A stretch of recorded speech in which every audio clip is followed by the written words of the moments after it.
Coming up on this Wednesday edition of Newsline at noon, following up with a major reshuffle of her top aides. President Park Geun-hye has ordered her administration to throw out the bad and sometimes corrupt practices of the past and start anew to produce a tangible improvement in the people's livelihood. In its latest outlook, the Korean government paints a much rosier picture for the economy, citing growth in employment, industrial output and facility investments. Concerns still linger over weak consumer spending and China's slowing economy. Plus, Iran's new moderate president seeks serious and substantive dialogue with the international community to end a crisis over his country's nuclear development program. These stories and more on Newsline at noon.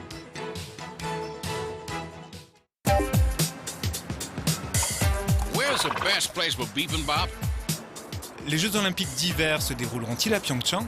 هل أنتم حقاً سابع أكبر مصدر في العالم؟ この歌手は誰ですか？你好，最近哪部电视剧的人气最旺？ Korea is attracting interest from around the world. The more you know, the more you want to know. Dynamic Korea.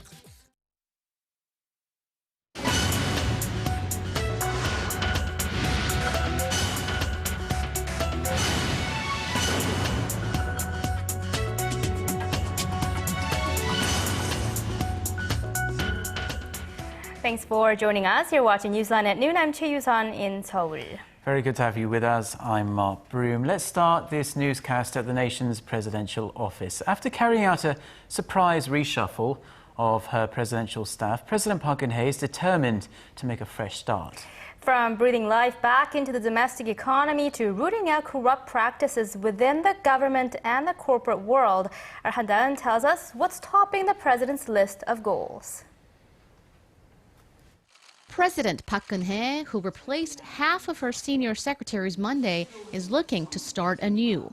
During the first cabinet meeting after her summer break on Tuesday, the leader made clear that change will only come once the cycle of bad practices is broken and one that emphasizes values based on firm principles takes its place. Such remarks, pundits say, are partly aimed at her outgoing senior aides who failed to bring about change. Her former senior secretaries failed not only to take responsibility for a string of scandals involving presidential officials, but also to produce tangible results of her key policies, which include the president's vision of a creative economy, as well as employment and welfare reforms. Also mentioning the corruption case in the nuclear power industry that led to halted operations at numerous power plants, the president reiterated the importance of stamping out corruption between firms and high-ranking officials. 공무원들이 과거에 안주하지 않고 과거의 잘못된 관행을 고치는 것을 두려워하지 않고 새로운 변화와 도전에 적극 나서며 개혁에 동참할 수 있도록 해 주시기를 바랍니다. The comments reflect her strong drive for political reform and her determination to expand the presidential shakeup to the cabinet in general. President Park, who also replaced her senior secretaries for civil affairs, future strategy, and employment and welfare affairs, reaffirmed that the ultimate goal of her push for change is to improve the livelihoods of the people. Han Da-eun, Arirang News. At the National Assembly, the main opposition party has come up with an answer to President Park Geun-hye's proposal to hold a five-way talks with ruling party leaders. The answer is no. Our Oh Jin-ju has the details. The main opposition Democratic Party has officially rejected President Park Geun-hye's proposal for a five-way dialogue with the leaders of the nation's ruling and opposition parties to resolve the current political gridlock in the parliament. Instead, at a press briefing Wednesday morning, it once again urged the presidential office of Cheongwade to accept its original proposal to hold one-on-one talks between the president and DP chairman Kim Han-gil. DP Chairman Kim also expressed his regret over the situation earlier in the day at the party's Supreme Council meeting, saying that it is hard for him to say that President Park recognizes the seriousness of the current political situation or has given sufficient consideration to a possible solution. Responding to the DP's refusal of its proposal, Cheongwade also voiced its regret. During a meeting with senior presidential secretaries, Presidential Chief of Staff Kim Ki-chun said that it is regrettable to see the DP rejecting the call for talks again, but added that Cheongwade will wait with the door to dialogue open. The ruling and opposition parties locked in battle over a parliamentary probe into the spy agency's alleged involvement in last year's presidential election and revelations from the transcript of the 2007 Inter-Korean Summit and its subsequent disappearance. With the original August 15th deadline fast approaching, the parties have agreed to extend the spy agency investigation by 8 days to August 23rd. They have also agreed to call former National Intelligence Service Chief Won Se-hoon and former Seoul Police Chief Kim Yong-pan for questioning. Meanwhile, the two sides are still sharply divided on the DP's demand to summon two ruling camp officials, Representative Kim Moo-sung of the Saenuri Party and Ambassador to China Kwon Young-se for parliamentary hearings. Oh Jin-ju, Arirang News. The South Korean government is gearing up to disburse insurance payments to South Korean companies with factories at the shuttered Inter-Korean Kaesong Industrial Complex. The Unification Ministry says it's in the final stages of reviewing state-funded insurance payments for more than 100 South Korean firms with businesses in the North Korean border town. The combined payout is expected to be in the region of $250 million. The ministry said it will likely wrap up the process by this afternoon. Once the companies receive compensation, their factories and other assets at the border town will be handed over to the government. We'll keep you updated in our later newscasts. Cuba is anticipating closer ties with North Korea after favorable talks between the two communist nations. The head of international relations for the Communist Party of Cuba, Jose Ramon Balaguer, was quoted by Cuba's state news agency as saying that the talks held in Pyongyang recently will make possible the consolidation of ties and a broadening of mutual cooperation. The positive assessment comes 3 weeks after the seizure in Panama of a North Korean cargo ship loaded with undeclared Cuban arms, including 2 MiG-21 fighter jets. The Cuban government said the weapons were being sent for repairs in North Korea. Panama has asked the UN Security Council to inspect the weapons to see whether Havana or Pyongyang violated UN sanctions. Some welcome news on the country's economic front. In its monthly report on economic conditions, the Korean government says the economy appears to be on the road to recovery in the latter half of the year. Our economics correspondent Hwang Ji-hye has the details. Recent economic indicators are raising hopes that the Korean economy will find its way back to recovery in the second half of this year. The Ministry of Strategy and Finance said in its Green Book on Tuesday that the nation's economy is showing positive signs amid stabilizing prices and expanding employment. This is the first time this year that the Finance Ministry has used the term recovery in its monthly report that assesses economic conditions. The book went on to say that major economic indicators such as production and investment improved recently. The economy created 360,000 more jobs in June from the same period a year earlier, while facilities, investment, and industrial output rose 4.5% and 0.4% in June from the previous month. Exports are also turning around. The Ministry of Trade, Industry and Energy data shows that the country's exports rose 2.6% last month from the same period last year. Exports dropped 1% in June.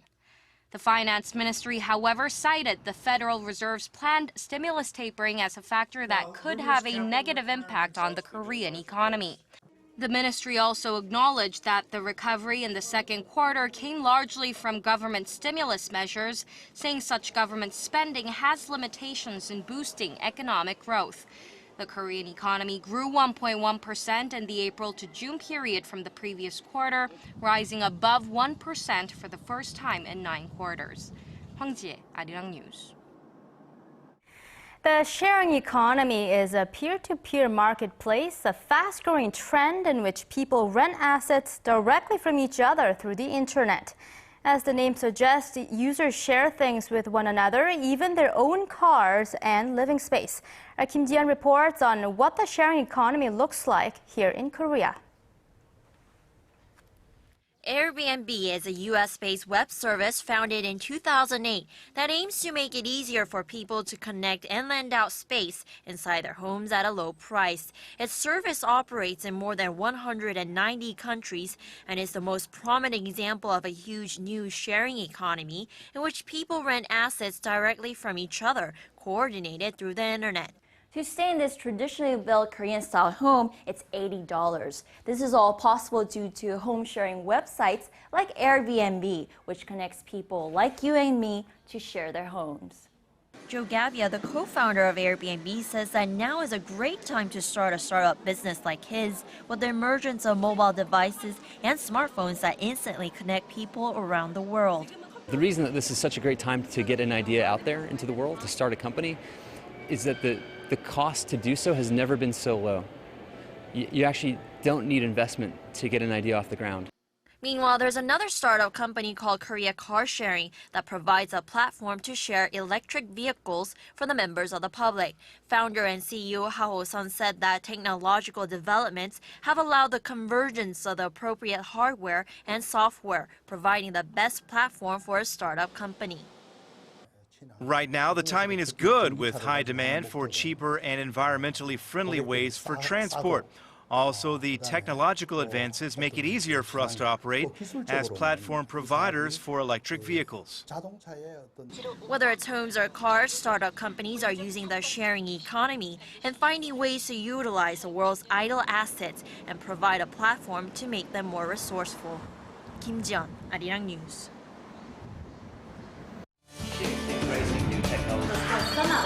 For your fill of Korean and international news. Join Chae Yu-sun and Mark Broom every weekday at lunchtime. Newsline at noon. Plenary session this Wednesday and vote on the government restructuring bills. Iran's new president says he wants international talks, not threats, on his country's nuclear program. Hassan Rouhani is calling for serious negotiations with the West, insisting both sides can resolve their differences. Kim Hyun-bin reports. Hassan Rouhani has opened the door to diplomatic talks with the United States on Tehran's highly disputed nuclear program. Speaking in his first new conference Tuesday, Rouhani said he wanted to resolve the dispute and was ready to enter negotiations. We are determined to resolve the dispute.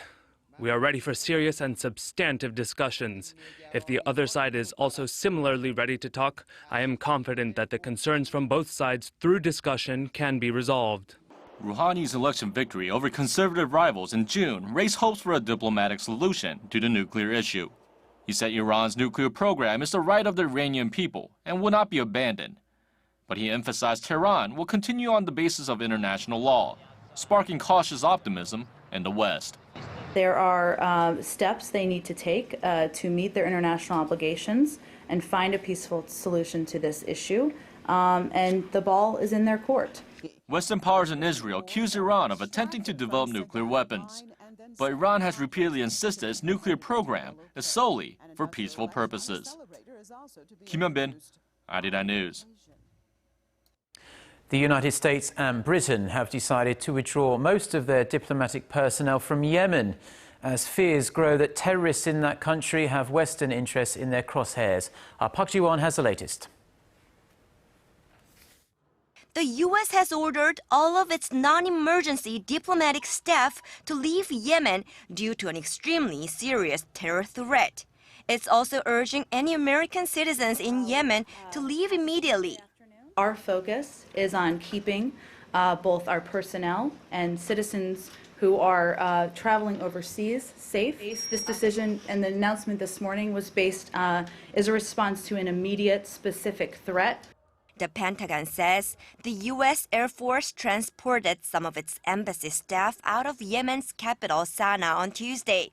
Britain has also temporarily withdrawn its government personnel from the country. The decision came a day after U.S. intelligence officials said they had intercepted a conversation between Al-Qaeda chief Ayman al-Zawahiri and his deputy in Yemen, implying imminent major attacks were being plotted against the U.S. or Western in the country. Yemen is home to Al-Qaeda in the Arabian Peninsula, which is considered the most operationally active terrorist affiliate in the Al-Qaeda network. Yemeni authorities are standing firm in the face of the serious security threat. We fight on behalf of many countries, so it makes sense and is totally justified that the world leaves us alone in this critical period, that it leaves us as we fight this battle on behalf of the many. We emphasize that our security services and armed forces can control anything in the capital Sana'a or elsewhere, and as our security services, along with the army, could foil this plan. Korea's foreign ministry also advised dozens of Korean citizens residing in Yemen to temporarily leave the country or stay indoors and refrain from going out in the country. Park Ji-won, Arirang News. U.S. Senators John McCain and Lindsey Graham have urged Egypt's military-backed interim government to release political prisoners and launch a national dialogue to restore democratic rule. The Republican senators were sent to Cairo this week by President Obama to help resolve the crisis after the military ousted former President Mohamed Morsi last month. McCain and Graham also urged Morsi's Muslim Brotherhood, whose leaders, including Morsi, are sitting in jail, to end the violence and resolve their differences through dialogue. However, the senators admitted the US and its allies' efforts to diplomatically resolve the crisis may fail and bring further bloodshed to the country in what seems to be an angry protest of the two politicians' use of the word military coup during their visit. Egypt's interim president called their mediation an unacceptable interference. The United States will push ahead with high-level talks with Russia this week, despite Moscow's decision to grant asylum to U.S. surveillance whistleblower Edward Snowden. The State Department says Secretary of State John Kerry and Defense Secretary Chuck Hagel will discuss bilateral and global issues with their Russian counterparts in Washington on Friday. As well as covering Syria and Iran, some time will be set aside to discuss Snowden. The 30-year-old former intelligence analyst was granted temporary asylum in Russia last week, despite continued demands from Washington that he be extradited to the U.S. Snowden's exact whereabouts are not publicly known, but his lawyer says he has found a place to live in Moscow. The U.S. trade deficit shrank to its smallest gap since October of 2009 in June, which may suggest the U.S. economy grew at a faster pace than initially reported in the second quarter. The U.S. Commerce Department says the country's trade shortfall fell more than 22% in June to $34.2 billion, the lowest level in almost 4 years. Many economists say the surprisingly large contraction was mainly due to a 2.5% decline in imports of petrol and industrial supplies. U.S. exports of goods and services increased over 2% in June. The world's first wireless online electric vehicle has begun its first test run here in Korea. Developed by Korean researchers, the new technology will likely bring about a revolution in the electric vehicle market. Our Kim Min-ji has more. The vehicle rolls down the road just like any other bus. But as it approaches the bus stop, it begins to charge itself automatically. The online electric vehicle receives power through shaped magnetic field and resonance technology that enables the bus to transfer electricity from the road while in motion. The bus is able to charge itself as it passes over parts of the road that have charging facilities installed. The bus then can travel on its route with a charged battery. The power comes from electric cables buried underground, creating magnetic fields, which the bus then converts into electricity.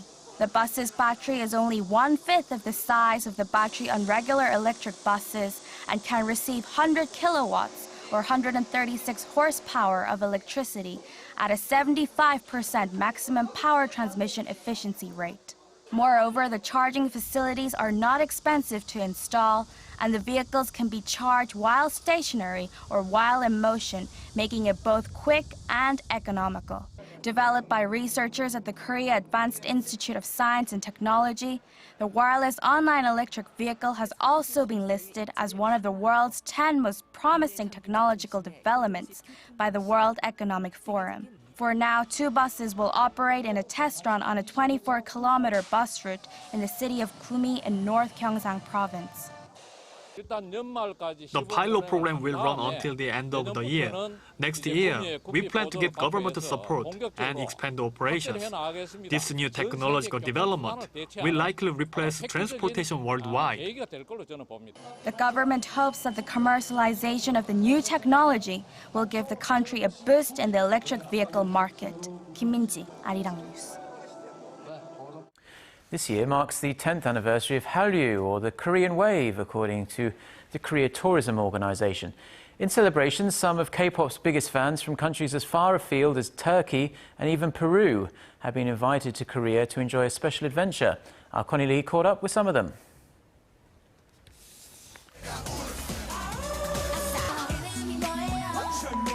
Hallyu, or the Korean Wave, is going strong worldwide with its addictive K-pop beats, melodramatic TV shows, and all things Korea. The food, it should be more popular because it's really tasty. K-pop is the best. 2013 marks the 10th year anniversary of Hallyu, which all started with one Korean TV series.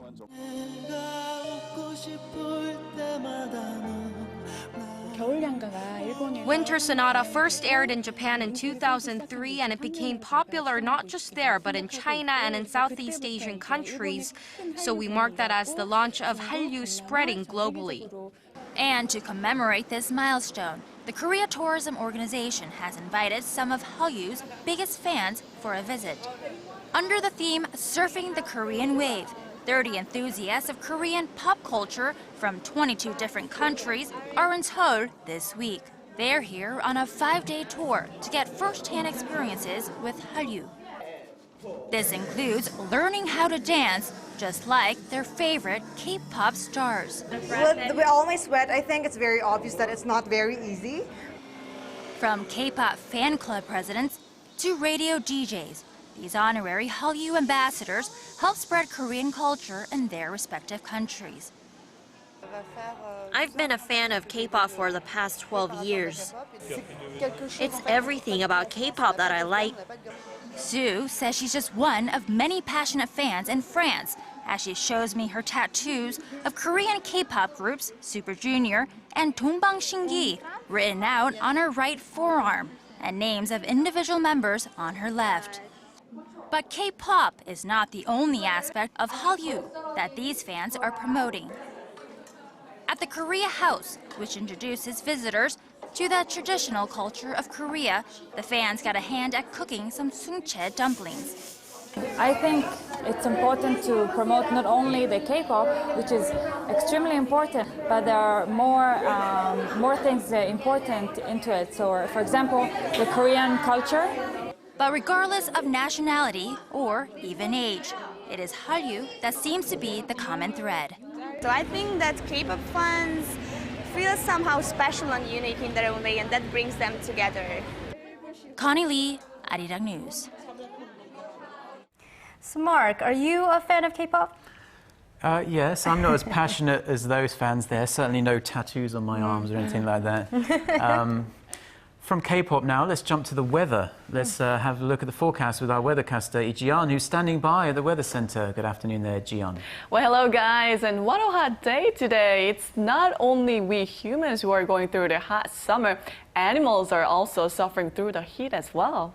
Yes, I heard as well as humans that dogs and cats might need a haircut during the summer because it is pretty hot, isn't it? It is, yeah. but I hear that it's good to make sure they leave about an inch of hair because animals also get sunburns. Right. Those are great tips. And you should also remember change your pet's water at least twice a day to keep them hydrated, and pouring cool water on them will help keep them from getting overheated. Now that's something we may all want to do today because the weather today will be similar to yesterday but hotter. Now the heat wave advisory have been upgraded to the heat wave warning in most regions, and heat wave advisory has been issued again here in Seoul, so it's gonna be a hot one today. Now there's also a short downpour in the forecast again here in Seoul and the surrounding area, and it will start in the late afternoon, but we should get less rain than yesterday. And it will be even hotter tomorrow, which could be the hottest day of the week. Seoul is expecting to get up to 35 degrees Celsius with lots of sunshine. Meanwhile, today we are under the influence of the edge of high pressure system from North Pacific, so we'll have more clouds rolling in later and dropping sudden showers on the peninsula. So with that, let's take a closer look at today's numbers. Now satellite map, the more clouds will be rolling in, and here are the readings. The capital and Busan will get up to 33 degrees Celsius, that's 91 degrees Fahrenheit, while Daegu will be scorching hot at 36, and Gwangju should be also hot at 35. Now let's see how other regions are looking. It looks like Jeju will get up to 35, Daejeon hits 34, and Mount Kumgang will be hiking up to 31. Now that's all for Korea, and that's all for me today as well. Now sending back to Mark and Yusan in the studio. Well, thank you ever so much as always, Jian. Be careful in the very hot weather. You too, Yusan. Mark. These are the stories we're following at this hour. Join us again tomorrow here in Seoul at noon, Korea time.